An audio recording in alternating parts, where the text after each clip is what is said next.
عورت کی تخلیق کا حیرت انگیز واقعہ۔ عورت کی تخلیق مٹی سے کیوں نہ ہوئی؟ بسم اللہ الرحمن الرحیم۔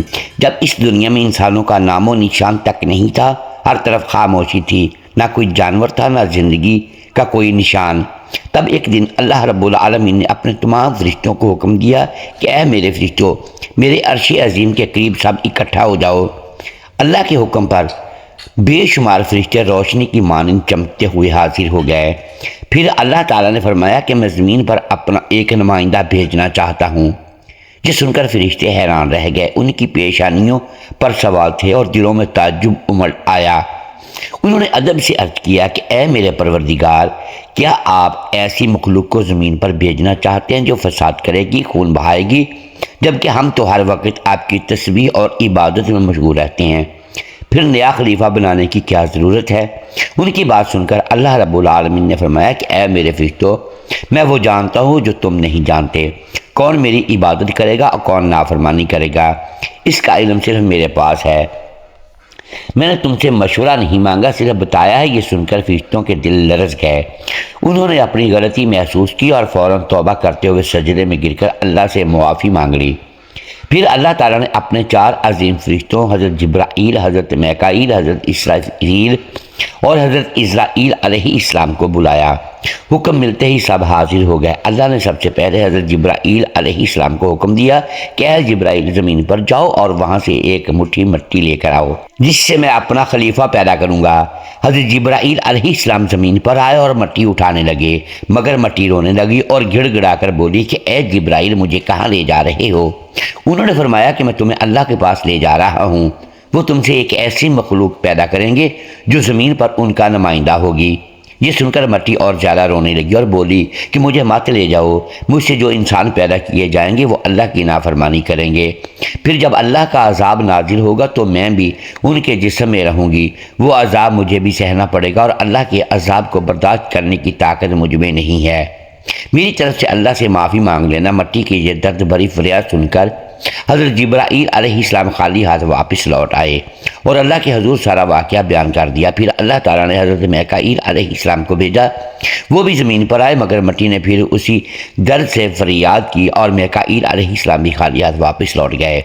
اسی طرح حضرت اسرائیل علیہ السلام بھی زمین پر تشریف لائے، مگر مٹی کی آہ سن کر ان کا دل بھی بگڑ گیا اور وہ بھی بغیر مٹی اٹھائے واپس لوٹ گئے۔ یوں تینوں فرشتے خالی ہاتھ واپس آ گئے۔ آخرکار اللہ رب العالمین نے حضرت اسرائیل علیہ السلام کو زمین پر بھیجا۔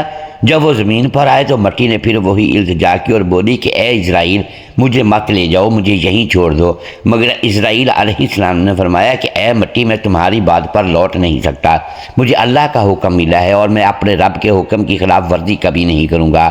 یہ کہہ کر انہوں نے مٹی اٹھائی اور اللہ کے دربار میں حاضر ہو گئے۔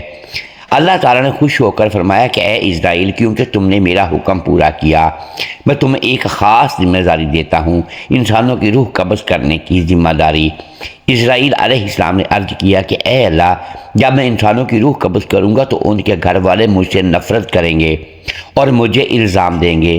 اللہ تعالیٰ نے فرمایا کہ تم فکر نہ کرو، ہر موت کے لیے میں الگ الگ سبب بنا دوں گا، کوئی بیماری سے رخصت ہوگا، کوئی حادثے سے، کوئی بڑھاپے سے، لوگ تمہیں الزام نہیں دیں گے۔ یہ سن کر حضرت اسرائیل علیہ السلام کا دل مطمئن ہو گیا۔ پھر فرشتوں نے اللہ کے حکم سے اس مٹی کو مکہ شریف کے قریب ایک پہاڑی پر رکھ دیا۔ بارش کی بوندوں سے وہ مٹی بھیگتی رہی، دھوپ سے سوکھتی رہی اور یوں کئی سال گزر گئے۔ آخر اللہ کی قدرت سے اس مٹی سے حضرت آدم علیہ السلام کا پتلا بن گیا۔ اللہ نے فرشتوں کو حکم دیا کہ اسے جنت میں لے جاؤ۔ فرشتوں نے ادب سے حکم مانا اور آدم علیہ السلام کے جسم مبارک اٹھا کر جنت میں رکھ دیا۔ وہ جسم لمبے عرصے تک وہیں پڑا رہا، بے روح اور بے جان۔ فرشتے اس کے قریب آ کر کہتے کہ یہی ہے وہ جسم، یہی ہوگا اللہ کا خلیفہ زمین پر، مگر فرشتوں کا سردار اسرائیل، جو اس وقت تک شیطان نہیں بنا تھا، وہ ہمیشہ ہنستا، تانے مارتا اور آدم علیہ السلام کے جسم کا مذاق اڑاتا، اور چونکہ وہ سردار تھا اس لیے کوئی فرشتہ اسے کچھ کہنے کی ہمت نہیں کرتا تھا۔ پھر اللہ رب العالمین نے اپنے 4 عظیم فرشتوں حضرت جبرائیل، حضرت میکائیل، حضرت اسرافیل اور حضرت اسرائیل علیہ السلام کو بلایا اور فرمایا کہ اے میرے فرشتوں، تم عرش عظیم پر جاؤ اور وہاں سے آدم علیہ السلام کی روح لے کر آؤ اور اسے ان کے جسم میں داخل کر دو۔ اللہ کے حکم پر چاروں فرشتے عرش عظیم کی طرف روانہ ہوئے۔ انہوں نے آدم علیہ السلام کی مبارک روح کو قیمتی ہیرے جواہرات سے سجے ایک نورانی پیالے میں رکھا اور ادب کے ساتھ ان کے جسم کے پاس لے آئے۔ اس لمحے آسمان کے تمام فرشتے خوشی سے جھوم اٹھے اور ہر طرف نور ہی نور پھیل گیا۔ سب اس پاک موقع میں شریک ہوئے، لیکن وہی اسرائیل جو بعد میں ابلیس بنا اللہ کے اس فیصلے سے خوش نہیں تھا۔ اس کے دل میں تکبر کی چنگاری سلگنے لگی تھی۔ پھر اللہ تعالیٰ نے حکم دیا کہ اے آدم، اب روح تیرے جسم میں داخل ہو جائے، اور اسی لمحے آدم علیہ السلام کی روح ان کے جسم مبارک میں داخل کر دی گئی۔ جیسے ہی روح نے جسم کو چھوا، ان کے انگ انگ میں جان دوڑ گئی، آنکھیں کھل گئیں، ہاتھ پاؤں ہلنے لگے اور جسم زندہ ہو گیا۔ دھیرے دھیرے وہ اٹھ کر بیٹھ گیا اور ان کی زبان سے پہلا لفظ نکلا، الحمدللہ۔ یہ کلمہ سن کر اللہ رب العالمین بہت خوش ہوئے۔ آدم علیہ السلام نے پہلی نعمت ملنے پر شکر کے طور پر 2 رکعت نماز ادا کی۔ جب ان کی نماز مکمل ہوئی تو ہیرے جواہرات، سونے اور چاندی سے ایک خوبصورت تخت لایا گیا۔ اللہ کے حکم سے آدم علیہ السلام اس تخت پر بیٹھ گئے اور فرشتے چاروں طرف ادب اور محبت سے جھکے ہوئے تھے۔ پھر اللہ تعالیٰ نے فرمایا کہ اے میرے فرشتوں، آدم کو عزت دو اور انہیں سجدہ کرو۔ اللہ کے حکم پر کروڑوں فرشتے سجدے میں گر پڑے اور ہر طرف نور ہی نور پھیل گیا۔ جب سب نے سجدے سے سر اٹھایا تو دیکھا کہ صرف اسرائیل کھڑا ہے، باقی سب آدم علیہ السلام کو سجدہ کر چکے تھے۔ اسرائیل کے چہرے پر نفرت اور تکبر صاف چھلک رہا تھا۔ اللہ تعالیٰ نے اس کی طرف دیکھا اور فرمایا کہ اے اسرائیل، تو نے میرا حکم کیوں نہیں مانا؟ اسرائیل نے گھمنڈ بھرے لہجے میں کہا کہ آپ نے آدم کو مٹی سے بنایا اور مجھے آگ سے۔ آگ کی فطرت اوپر اٹھنے کی ہے اور مٹی کی فطرت نیچے گرنے کی۔ تو اگر کسی کو سجدہ کرنا چاہے تو آدم کو مجھے کرنا چاہیے۔ یہ سن کر اللہ رب العالمین کا غضب بھڑک اٹھا۔ اللہ نے فرمایا کہ اے نافرمان، یہاں سے نکل جا، تو نے میرا حکم نہ مانا، آج سے تو ہمیشہ کے لیے لعنت اور رسوائی کا حقدار بن گیا۔ اسی لمحے جو کبھی فرشتوں کا سردار تھا وہ لعنت کے ساتھ ابلیس اور شیطان بن گیا۔ جب اسے جنت سے نکالا گیا تو وہ رونے لگا اور عرض کرنے لگا کہ اے اللہ، میں نے کتنے عرصے تیری عبادت کی، فرشتوں کو سکھایا، تیری خدمت کی، تیری رحمت سے کچھ مانگنا چاہتا ہوں، میری درخواست قبول فرما۔ اللہ تعالیٰ نے فرمایا کیا چاہتا ہے؟ تو شیطان نے کہا اے مالک، مجھے قیامت تک کی زندگی عطا کر دے۔ اللہ نے فرمایا کہ ٹھیک ہے، تجھے قیامت تک کی مہلت دے دی گئی۔ پھر شیطان نے کہا اے مالک، آج جس بنی آدم کی وجہ سے میں نکالا گیا، مجھے طاقت دے کہ میں ان کے جسم میں، ان کی رگوں میں داخل ہو سکوں۔ اللہ تعالیٰ نے فرمایا کہ یہ طاقت بھی تجھے دی جاتی ہے، لیکن سن لے، تو میرے بندوں کو بہکا سکتا ہے، انہیں گناہ کی طرف کھینچ سکتا ہے، مگر اگر میرا کوئی بندہ توبہ کرے گا تو میں اس کے سارے گناہ معاف کر دوں گا اور میرے خاص بندوں تک تو کبھی نہیں پہنچ سکے گا۔ پھر اللہ تعالیٰ نے اسے لعنت دے کر جنت سے نکال دیا۔ اس کے بعد اللہ کے حکم سے حضرت آدم علیہ السلام کا تخت جنت الفردوس میں لے جایا گیا۔ وہاں آدم علیہ السلام کو پوری آزادی دی گئی کہ وہ جنت کی تمام نعمتوں کا لطف اٹھائیں، گھومیں پھریں، کھائیں پئیں، مگر ان کا دل کسی چیز کی طرف نہیں جھکا۔ وہ تنہا عبادت میں بیٹھے رہتے اور ان کے چہرے پر گہری اداسی تھی۔ اللہ تعالیٰ کو آدم علیہ السلام کی یہ حالت معلوم ہوئی تو انہوں نے حضرت جبرائیل علیہ السلام کو ان کے پاس بھیجا۔ جبرائیل علیہ السلام آئے، مسکرائے اور بولے اے آدم، جنت تمہیں کیسی لگ رہی ہے؟ آدم علیہ السلام نے جواب دیا اے جبرائیل، یہاں سب کچھ بہترین ہے، سکون ہے، نعمتیں ہیں، ہر شے قابل تعریف ہے، مگر دل میں ایک ایسی کمی ہے جسے میں بیان بھی نہیں کر سکتا۔ جبرائیل علیہ السلام مسکرائے اور بولے ہاں آدم، میں جانتا ہوں، اللہ نے مجھے اسی لیے بھیجا ہے، فکر نہ کرو، بہت جلد تمہاری یہ کمی پوری کر دی جائے گی۔ یہ کہہ کر وہ واپس چلے گئے۔ پھر اگلے دن فجر کی اذان سے پہلے جب آدم علیہ السلام نیند کی ہلکی آغوش میں تھے، اسی وقت جبرائیل علیہ السلام کے حکم سے ان کے پاس تشریف لائے۔ بڑے ادب سے آدم علیہ السلام کے بائیں پسلی سے ایک ہڈی نکال لی، اس پر گوشت اور چمڑا چڑھایا، پھر اس میں نورانی سانس پھونک دی۔ یوں ایک نئی تخلیق کی ابتدا ہوئی۔ وہ ہڈی فوراً نور سے بھرنے لگی اور کچھ ہی دیر میں اس نے ایک حسین عورت کا روپ اختیار کر لیا، جس کے چہرے سے ایسی روشنی پھوٹ رہی تھی جیسے پوری جنت اس نور سے جگمگا اٹھی ہو۔ جبرائیل علیہ السلام مسکرائے اور آدم علیہ السلام کے پاس آ کر دھیرے سے بولے، اے آدم اٹھئے۔ آدم علیہ السلام جاگے، سامنے نگاہ پڑی اور حیران رہ گئے۔ ان کے سامنے ایک ایسی پاکیزہ، نورانی اور دل کو سکون دینے والی ہستی کھڑی تھی جس کے چہرے کی روشنی چاند سے زیادہ درخشاں تھی، جن کی آنکھوں میں رحمت اور سکون کی چمک تھی، جنہیں دیکھ کر دل میں محبت اور اطمینان اترتا تھا۔ آدم علیہ السلام دیکھتے ہی رہ گئے۔ تب جبرائیل علیہ السلام نے فرمایا کہ اے آدم، یہ ہیں آپ کی ہم سفر، آپ کی زندگی کی ساتھی بی بی حوا علیہ السلام۔ یہ سنتے ہی آدم علیہ السلام کے چہرے پر مسکراہٹ پھیل گئی۔ دل کا وہ خالی پن جو مدتوں سے تھا ایک لمحے میں ختم ہو گیا۔ ان کے دل میں خوشی کی ایک لہر دوڑ گئی، ایسی خوشی جو الفاظ میں بیان نہیں کی جا سکتی۔ اسلامی روایات اور علماء کے مطابق عورت کی تخلیق مرد کی پسلی سے ہونے کی کئی حکمتیں بیان کی جاتی ہیں۔ یہ کسی کمزوری یا کمتر ہونے کی دلیل نہیں، بلکہ محبت، قربت اور رحمت کی نشانی ہے۔ پہلی حکمت یہ کہ پسلی دل کے قریب ہوتی ہے۔ اس میں اشارہ ہے کہ عورت کو دل کے قریب محبت اور احترام سے کے ساتھ رکھا جائے۔ دوسری حکمت یہ کہ پسلی جسم کے نازک حصوں کی حفاظت کرتی ہے، اس لیے عورت بھی گھر اور خاندان کی حفاظت، سکون اور رحمت کا باعث بنتی ہے۔ تیسری حکمت یہ کہ پسلی نرم اور لچکدار ہوتی ہے، اسی طرح عورت کی فطرت بھی نرمی، لچک اور محبت پر رکھی گئی ہے تاکہ وہ بچوں کی تربیت اور رشتوں کی ذمہ داریوں کو بہتر انداز میں نبھا سکے۔ چوتھی حکمت یہ کہ عورت کا مرد کی پسلی سے پیدا ہونا دونوں کے وجودی اور فطری تعلق کو ظاہر کرتا ہے۔ مرد اور عورت ایک دوسرے کی تکمیل ہیں۔ اور پانچویں بات یہ کہ یہ تخلیق برتری یا کمزوری کا مسئلہ نہیں، بلکہ تکمیل، محبت اور باہمی ضرورت کی علامت ہے۔ اسلام کے مطابق نہ مرد عورت سے افضل ہے، نہ عورت مرد سے، دونوں ایک دوسرے کے بغیر مکمل نہیں۔ تفسیروں میں آتا ہے کہ دنیا کی ساری عورتوں میں جسے اللہ تعالیٰ نے سب سے زیادہ حسن عطا کیا وہ تھی بی بی حوا علیہ السلام۔ آدم علیہ السلام دیر تک انہیں دیکھ کر اللہ کا شکر ادا کرتے رہے۔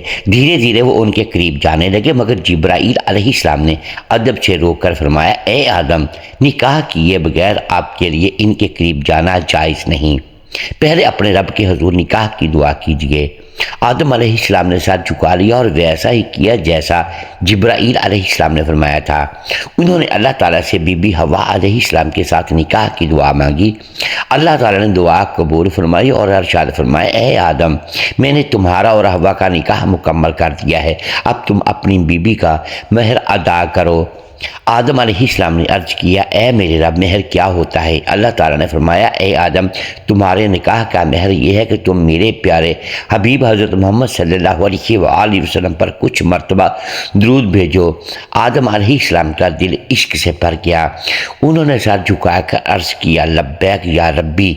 پھر حضور صلی اللہ علیہ وآلہ وسلم پورے خلوص کے ساتھ کئی مرتبہ درود پڑھا اور یوں تاریخ انسانیت کا پہلا اور سب سے پاک نکاح مکمل ہوا۔ اللہ تعالیٰ نے حضرت آدم علیہ السلام اور حوا علیہ السلام کو خوشی اور سکون کے ساتھ جنت میں رہنے کی اجازت دی اور فرمایا، اے آدم، سن لو، جنت کی ساری نعمتیں تم دونوں کے لیے ہیں، جو چاہو کھاؤ پیو اور رحمتوں کا لطف اٹھاؤ، لیکن اس ایک درخت کے پاس مت جانا اور اس کے پھل کو کبھی مت کھانا۔ تفسیروں میں آتا ہے کہ وہ گندم کا درخت تھا۔ آدم اور حوا علیہ السلام جنت میں محبت اور سکون کے ساتھ رہنے لگے۔ ہر طرف نعمتیں تھی اور رحمت کا سایہ تھا، لیکن ادھر شیطان جنت سے نکالا جا چکا تھا۔ وہ باہر بیٹھا ہر لمحہ یہ سوچتا رہتا کہ آدم اور حوا کو کیسے برباد کروں۔ اس نے اپنے پرانے علم اور چالیں یاد کیں اور دعائیں وہ عمل پڑھے جن سے وہ جنت کے دروازے کے قریب پہنچ سکتا تھا۔ آخرکار اس کی کوشش کامیاب ہو گئی۔ وہ جنت کے دروازے تک پہنچ گیا۔ وہاں اس نے دیکھا کہ دیوار پر ایک مور بیٹھا ہے۔ مور نے اسے دیکھا اور پوچھا، تم کون ہو؟ شیطان بولا، میں ایک فرشتہ ہوں۔ مور نے پوچھا، پوچھا یہاں کیا چاہتے ہو؟ شیطان نے چلاکی سے کہا میں جنت میں داخل ہونا چاہتا ہوں۔ مور نے جواب دیا حضرت آدم علیہ السلام یہاں موجود ہیں، اس لیے کسی کو اندر جانے کی اجازت نہیں۔ شیطان مکاری سے مسکرایا اور بولا بھائی مور مجھ پر رحم کرو، اگر تم میری مدد کرو گے تو میں تمہیں ایسی دعا سکھاؤں گا جنہیں پڑھنے کے بعد تم کبھی بوڑھے نہیں ہوگے، کبھی مرو گے نہیں اور جنت سے کبھی باہر نہیں نکالے جاؤ گے۔ مور تھوڑا جھجکا مگر شیطان نے اپنی میٹھی آواز میں اس پر اثر ڈالنا شروع کیا۔ اس کی آواز میں ایسا جادو تھا کہ مور کا دل پگھل گیا اور وہ راضی ہو گیا۔ مور اسے جنت کے دروازے تک لے آیا جہاں ایک بڑا سانپ پہرے پر موجود تھا۔ مور نے پوری بات سانپ کو بتائی تو سانپ نے شیطان سے پوچھا تم کون ہو؟ شیطان فوراً بولا میں فرشتہ ہوں، میں عرش عظیم کے نیچے رہا کرتا تھا، وہیں میں نے ایک ایسا اسم اعظم سیکھا ہے جسے پڑھو تو ہر مراد پوری ہو جاتی ہے۔ سانپ کی آنکھوں میں لالچ چمک اٹھا اور وہ بولا وہ دعا مجھے بھی سکھا دو۔ شیطان مسکرا کر بولا ضرور سکھاؤں گا مگر ایک شرط ہے۔ سانپ نے پوچھا کون سی شرط؟ شیطان بولا شرط یہ ہے کہ تم مجھے جنت کے اندر لے جاؤ۔ سانپ نے لمبی سانس لی اور کہا آدم علیہ السلام کے رہتے ہوئے کسی کو اندر جانے کی اجازت نہیں، یہ ممکن نہیں۔ مگر شیطان کی مکاری ابھی ختم نہیں ہوئی تھی۔ وہ ایک ایسی چال چلنے والا تھا جس نے انسانیت کی پوری کہانی کا رخ بدل دینا تھا۔ اس نے سانپ کی آنکھوں میں دیکھ کر چالاکی سے کہا اگر تم چاہو تو میں تمہارے منہ کے اندر چلا جاتا ہوں، اس طرح تم بھی جنت میں رہو گے اور اللہ کا حکم بھی نہیں ٹوٹے گا۔ سانپ نے کچھ سوچا، اسے یہ دلیل پسند آئی، اس نے اپنا منہ کھولا اور شیطان اس کے اندر داخل ہو گیا۔ پھر شیطان نے کہا اے سانپ مجھے بی بی ہوا علیہ السلام کے پاس لے چلو۔ سانپ سر جھکائے جنت کی رحمتوں کے بیچ سے گزرا اور شیطان کو اپنے منہ میں لیے بی بی ہوا علیہ السلام تک پہنچ گیا۔ وہاں پہنچ کر شیطان نے اچانک رونا اور چیخنا شروع کر دیا۔ اس کی سسکیاں اتنی بلند تھی کہ حوریں اور غلامان بھی جمع ہو گئے۔ بی بی ہوا علیہ السلام نے حیران ہو کر پوچھا اے اجنبی تم کیوں رو رہے ہو؟ شیطان نے جھوٹی معصومیت سے کہا کہ میں تمہارے انجام کو سوچ کر رو رہا ہوں۔ یہ سن کر بی بی ہوا علیہ السلام چونک گئی اور بولی ہمارا انجام کیوں، کیا ہونے والا ہے؟ تو شیطان بولا اللہ تعالیٰ بہت جلد تمہیں اور تمہارے شوہر حضرت آدم علیہ السلام کو جنت سے نکال کر زمین پر بھیج دیں گے۔ میں نے یہ بات عرش عظیم پر لکھی ہوئی دیکھی ہے اور اس غم میں رو رہا ہوں۔ بی بی ہوا علیہ السلام کے چہرے پر پریشانی اتر آئی اور انہوں نے نرمی سے پوچھا تمہاری بات سچ ہے؟ یہ میں کیسے جانوں؟ شیطان نے فوراً اپنے جھوٹ کو مضبوط کرتے ہوئے کہا کہ اگر میں جھوٹ بول رہا ہوں تو اللہ اور تمام فرشتوں کی لعنت مجھ پر ہو۔ اس نے اللہ کے نام کی قسم کھائی اور اس کی باتوں سے بی بی ہوا علیہ السلام کا دل پگھلنے لگا۔ انہوں نے لرزتی آواز میں پوچھا اگر یہ سچ ہے تو کیا زمین پر بھیجے جانے سے بچنے کا کوئی راستہ ہے، کوئی طریقہ جس سے ہم ہمیشہ یہیں رہ سکیں؟ میں ضرور قبول کروں گی، بس بتاؤ وہ راستہ کیا ہے؟ شیطان نے آخر اپنی چال ظاہر کی اور بولا دیکھو وہ جو پیڑ ہے جس کے قریب جانے سے تمہیں منع کیا گیا تھا، اگر تم اس کا پھل کھا لو تو تم ہمیشہ ہمیشہ کے لیے جنت میں رہو گی، کبھی بھی یہاں سے نہیں نکالی جاؤ گی۔ بی بی ہوا علیہ السلام کے دل میں ایک لمحے کو خیال آیا کہ واقعی شیطان نے بات مزید مضبوط کرتے ہوئے کہا لیکن اگر تم نے وہ پھل نہ کھایا تو جلد ہی تم دونوں کو زمین پر بھیج دیا جائے گا ہمیشہ کے لیے۔ شیطان کے یہ الفاظ ان کے دل میں اتر گئے اور وہ سوچتی ہوئی اور گیہوں کے پیڑ کی طرف بڑھنے لگی۔ قریب جا کر انہوں نے ایک پھل توڑا، کچھ لمحے اسے دیکھا اور پھر اس کا ایک لقمہ لے لیا۔ پھل میٹھا تھا مگر جیسے ہی انہوں نے کھایا جنت کی ہوائیں رک گئیں۔ پھر وہ پھل کا آدھا حصہ لے کر حضرت آدم علیہ السلام کے پاس پہنچی اور نرمی سے بولی اے آدم آپ بھی اسے کھا لیجئے۔ آدم علیہ السلام نے معصومیت سے یہ بات مان لی اور پھل کھا لیا۔ بس اسی لمحے ان کے جسموں سے جنت کے نورانی لباس اتر گئے، ان سے اٹھنے والی وہ لطیف خوشبو بھی غائب ہو گئی۔ آنکھوں میں شرم اور خوف اور پچھتاوے کی پرچھائیاں اتر آئیں۔ دونوں کو اپنی غلطی کا احساس ہوا اور دل توبہ کی کسک سے بھر گیا۔ اللہ رب العالمین کو یہ امر پسند نہ آیا اور فرشتوں کو حکم ہوا آدم اور ہوا کو جنت سے نیچے اتار دو۔ حکم ملتے ہی حضرت جبرائیل علیہ السلام دوسرے فرشتوں کے ساتھ حاضر ہوئے اور آدم اور ہوا کو جنت سے نکال کر زمین پر اتار دیا۔ جنت کی فضاؤں میں سناٹا پھیل گیا۔ کائنات کا پہلا مرد اور پہلی عورت زمین کی طرف روانہ ہو چکے تھے۔ تو پیارے دوستو یہی وہ مقام ہے جہاں سے انسان کی اصل کہانی شروع ہوتی ہے۔ ایک ایسی کہانی جس سے میں امتحان بھی ہے، توبہ بھی ہے، رحمت بھی ہے اور محبت بھی۔ اللہ تعالیٰ نے آدم علیہ السلام اور حوا علیہ السلام کو نہ صرف دنیا کا پہلا جوڑا بنایا بلکہ انسانیت کی پہلی سیکھ بھی دی کہ غلطی ہو جائے تو توبہ کرو، کیونکہ رحمت کا دروازہ ہمیشہ کھلا ہے۔ حضرت آدم اور حوا علیہ السلام جب زمین پر اتارے گئے تو دونوں ایک دوسرے سے جدا کر دیے گئے۔ آدم علیہ السلام سرندی نامی پہاڑی پر ٹھہرائے گئے اور حوا علیہ السلام جدہ کے علاقے میں۔ دونوں کے دل میں صرف ایک ہی درد تھا، اللہ کی نافرمانی کا افسوس۔ وہ دن رات روتے رہے، توبہ کرتے رہے، اللہ سے رحمت کی فریاد کرتے رہے۔ کئی سال تک یہی سلسلہ جاری رہا، یہاں تک کہ اللہ رب العالمین نے ان کی توبہ قبول فرمائی اور ارشاد ہوا، اے آدم، اے حوا، میں نے تمہیں معاف کر دیا، اب تم دونوں ایک دوسرے سے مل جاؤ۔ پھر اللہ کے حکم سے وہ دونوں ایک جگہ جمع ہوئے۔ وہ ملاقات اتنی پاکیزہ اور روحانی تھی کہ اسی سے انسانیت کی نئی شروعات ہوئی۔ کچھ وقت بعد اللہ کی رحمت سے ان کی اولاد پیدا ہونا شروع ہوئی اور یوں انسانیت کا سفر آگے بڑھتا گیا، ہر طرف زندگی، رحمت اور محبت کا سلسلہ پھیل گیا۔ یہی تھی اس سفر کی پہلی کہانی، ایک ایسی کہانی جس میں غلطی تھی، توبہ تھی اور رحمت بھی، اور اللہ تعالیٰ نے ثابت کر دیا کہ جو بھی بندہ سچے دل سے توبہ کرتا ہے اس کے لیے رحمت کا دروازہ کبھی بند نہیں ہوتا۔ حضرت آدم علیہ السلام اور حوا علیہ السلام کی زمین پر جدائی کے بعد زمین ایک نئے ماحول میں شروع ہوئی۔ ہر طرف ان کے لیے اجنبی زمین، اجنبی ہوا اور اجنبی درخت تھے، مگر ان کے دل اللہ کی نافرمانی کا درد لیے بھرے ہوئے تھے۔ وہ دن رات روتے، توبہ کرتے، اللہ کی رحمت کی امید رکھتے۔ سرد راتوں میں ایک دوسرے کی یاد ستاتی، دن کے وقت دھوپ اور زمین کی سختی دل پر بھاری پڑتی، مگر وہ صبر کے ساتھ اللہ کی طرف رجوع کرتے رہے۔ وقت گزرتا گیا اور ان کے دل میں ایک نرمی اور امید پیدا ہوئی۔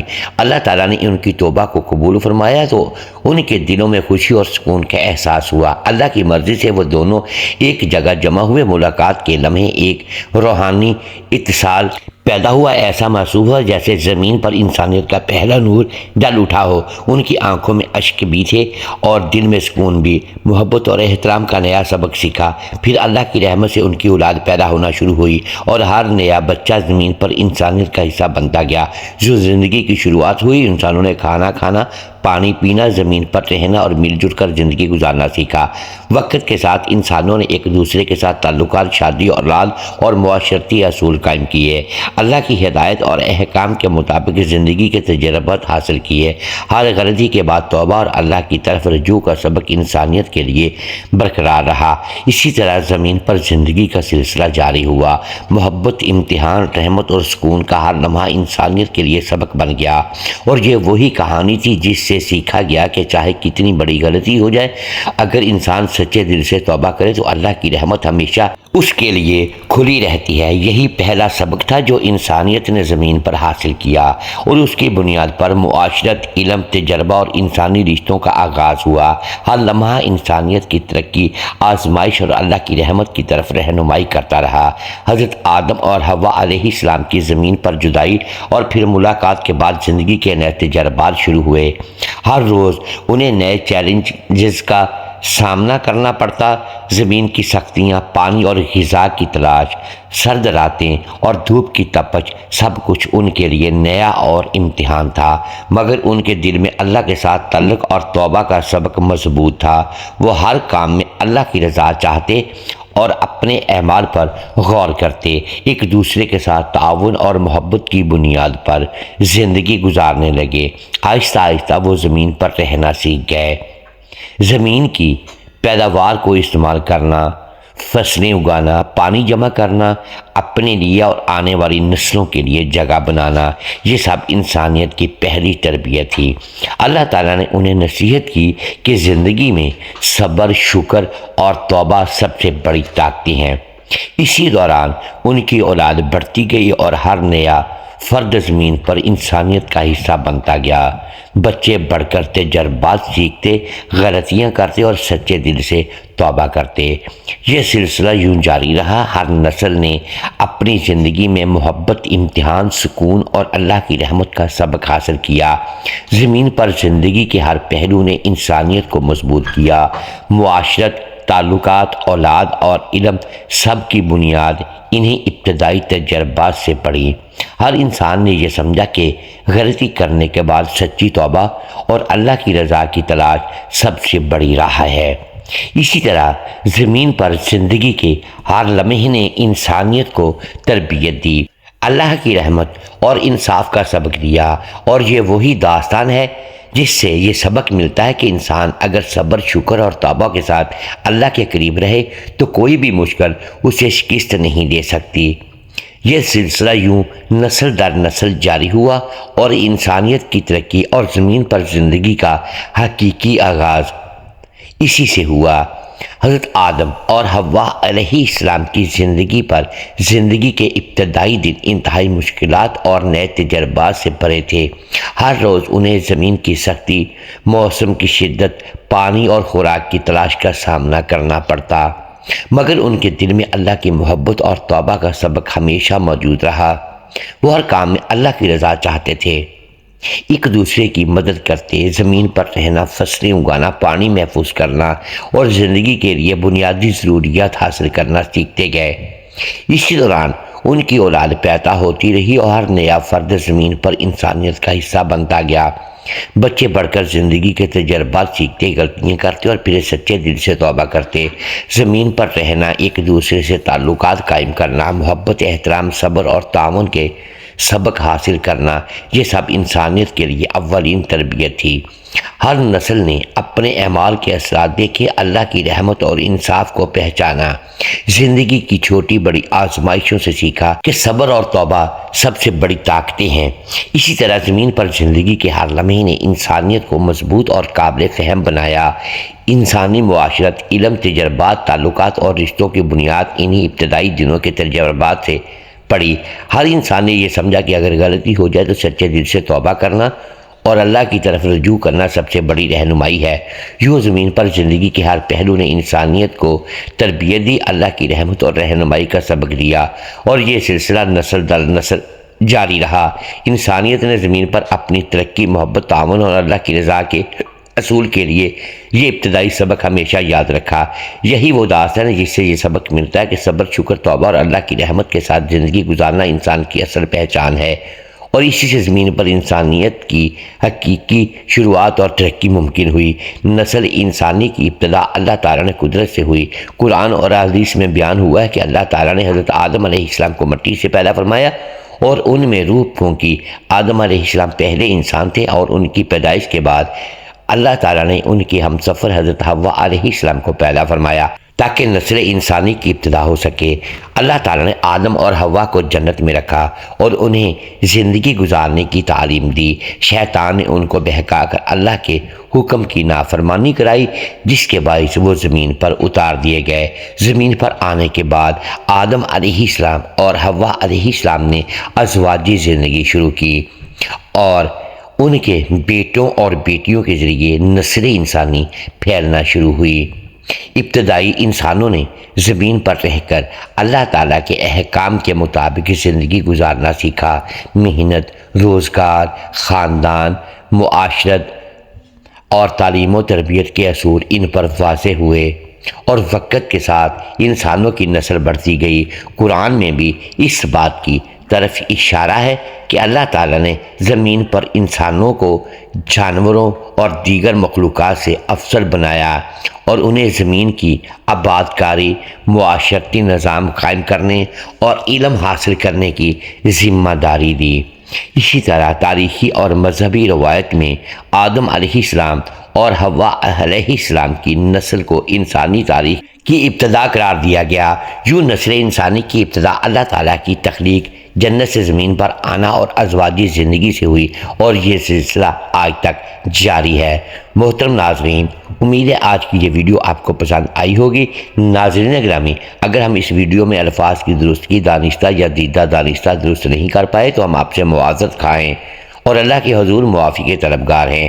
ناظرین گرامی، ویڈیو کو لائک کیجئے، چینل کو سبسکرائب کیجئے اور بیل آئیکن پریس کر دیں تاکہ ہر نئی آنے والی ویڈیو اب تک برابر وقت پہنچ سکے اور ہماری حوصلہ افزائی ہوتی رہے۔ اگلی ویڈیو تک کے لیے اجازت دیجیے گا۔ شکریہ۔ اللہ حافظ۔